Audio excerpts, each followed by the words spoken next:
Hello, everyone. Welcome to the channel. This is Yves Moliva, human species coach. The topic of the day is early stages of human life and how, during those vulnerable years, kids are shaping up an image of the self and also an image of the world.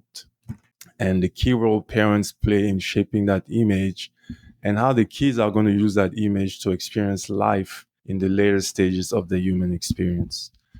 To begin the video, I want to give a shout out to all the parents out there. Raising a child is not an easy task and it's a commendable act. So you have my utmost respect. Now, when a child is born in most culture, it's in all culture, it's a gift.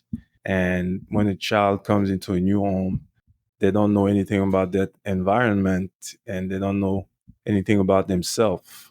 So it's important that um, from the beginning, the environment where the child is going to be raised, it's an environment where which allows them to explore that environment freely and also which allows them to explore themselves within that environment. So it's important for that environment to be supportive, encouraging, and uplifting. And during those vulnerable years, it's important for the interaction between the parents and the child to be just as supportive, uplifting, and encouraging. That environment must be such that um, it allows for kids to make mistakes. And during that time, it's the role of the parents to be kind of like a coach. And when the child makes mistake, for the parents to correct them in a way that's always, like I said, encouraging, uplifting, and supportive. Kids, we don't choose where we're going to be born, and the environment where the child is raised is also influenced by the culture where that child is born. I I was raised in an African home, Cameroon to be specific. I come from a culture of strong background into a culture that's religious based, community oriented, and also the customs of the culture are very strong. And growing up in that environment, I could feel that, and I'm proud to be from that culture. But I can look back and also point out specific things that I can see could be improved in the culture.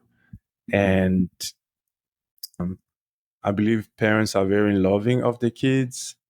And this video is not to say otherwise, but in the raising of the child, I noticed that there is a lot of verbal abuse, not just in African culture, but in a lot of cultures. There's a lot of verbal abuse, but growing up in the African culture, I can call that out because I've lived there.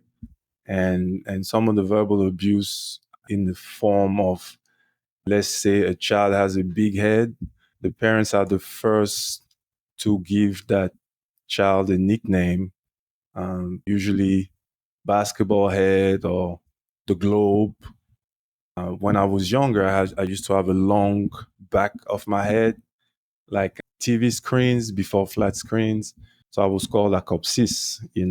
So now I can look back and laugh at it. But during those years, when the parent does that naming and verbal abuse, it actually creates a stain on the image that the child has of themselves. And then when they go out in the world, they experience around their peers, they experience bullying, and where other kids are calling them out on whatever that big head that they subconsciously are becoming aware of. Now they also start to have a stained image of the world. So this abuse in African culture is happening in a way that's very innocent. The parent is usually reacting of maybe a mistake that the child made, some type of misbehaving, and out of the frustration, there goes the verbal assault. I call that specifically in the African culture, but also in the Western culture is present. I've been on a train where a child would do something, the mother would react and call them stupid. And they don't realize the power of the words and how what they say the child listen, and the child would see themselves through the eyes of the mother and others. you know. Not only the verbal abuse is present, but also the physical abuse is also there, specifically in African cultures, where a child is basically can be beaten at home, in school, in the store, at the barber shop, at the movies. Pretty much is so ingrained in the culture that it's accepted. But to me, the physical abuse is just as damaging to the image of the self that the world is trying to shape, image of the self that the child is trying to shape, and also the image of the world that they're looking to shape.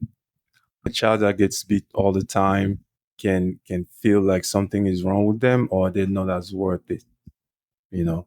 So there are other ways to get your point across to the child.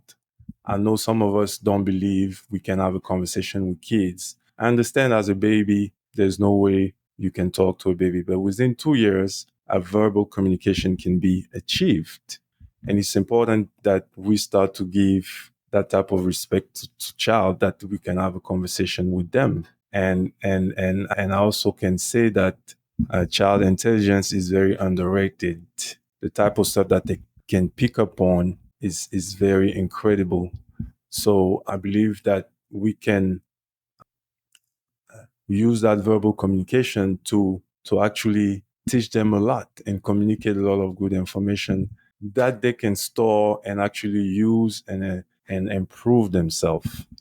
Um, I believe, like I said, a lot of the verbal assault is usually happening when the parent is mad, the kid has done a mistake or something. But I believe this moment is a teachable moment where when we're trying to correct them, instead of going for the verbal assault or the physical assault, the kids, we're teaching them this is a teaching trading scenario taking place. We are teaching the kids about life and they're also teaching us about patience and self-control. And that trade is a fair trade. And I think parents, we can always show that and lead with our actions and communicate when a child make a mistake. All right. So some parents may wonder why the kids are very shy.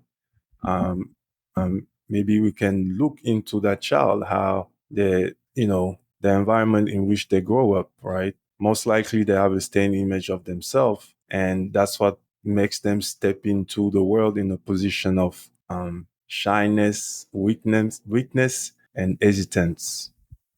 But if we can always remember as parents our interaction with kids to be as uplifting and as encouraging each time, then we can help them preserve and actually help them shape a strong self-image and the image of the world so that they can step into that world from a position of confidence and power and certainty.